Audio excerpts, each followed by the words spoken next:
ইরানের ইস্পাহান পারমাণবিক স্থাপনায় চাপা পড়ে থাকা সমৃদ্ধ ইউরেনিয়াম হয়তো উদ্ধার করতে পারে তেহরান। এমন আশঙ্কায় নতুন করে উত্তেজনা ছড়িয়েছে মধ্যপ্রাচ্যে।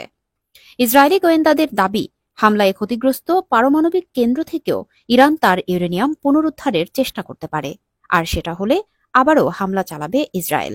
গত ২২ জুন যুক্তরাষ্ট্র ও ইসরায়েলের যৌথ হামলায় ইরানের ইস্পাহান, নাতাঞ্জ ও ফোর্দু পারমাণবিক স্থাপনাগুলো লক্ষ্য করে চালানো হয় অপারেশন মিডনাইট হ্যামার। এই অভিযানে ইরানের পরমাণু কর্মসূচি অন্তত ১ থেকে ২ বছর পিছিয়ে গেছে বলে দাবি করেছে পেন্টাগন।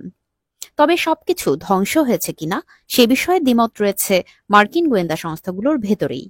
এরই মধ্যে ইসরায়েলের এক জ্যেষ্ঠ কর্মকর্তা নাম প্রকাশ না করার শর্তে সাংবাদিকদের জানান, ইস্পাহানে চাপা পড়া ইউরেনিয়াম উদ্ধার ইরানের পক্ষে কঠিন হলেও অসম্ভব নয়।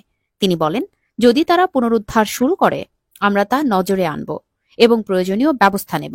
ইরানের পরমাণু কর্মসূচিকে বিশ্ব শান্তির জন্য হুমকি মনে করে তেল আবিব। আর তেহরান বলছে, পারমাণবিক প্রযুক্তি তারা ব্যবহার করে শুধু শান্তিপূর্ণ উদ্দেশ্যে। হোয়াইট হাউসের মুখপাত্র আন্না গেলি বলেন, প্রেসিডেন্ট ট্রাম্পের নেতৃত্বে অপারেশন মিডনাইট হ্যামার ইরানের পারমাণবিক সক্ষমতাকে সম্পূর্ণ ধ্বংস করেছে। বিশ্ব এখন অনেক বেশি নিরাপদ। তবে বিশ্লেষকরা বলছেন, ভূগর্ভস্থ প্রযুক্তি আর গোপন মজুদের কারণে ইরানের কর্মসূচি পুরোপুরি থেমে গেছে এমনটা ধরে নেওয়া বোকামি হবে। চাপা পড়া ইউরেনিয়াম ঘিরেই এখন নতুন করে শুরু হতে পারে উত্তপ্ত এক আঞ্চলিক লড়াই।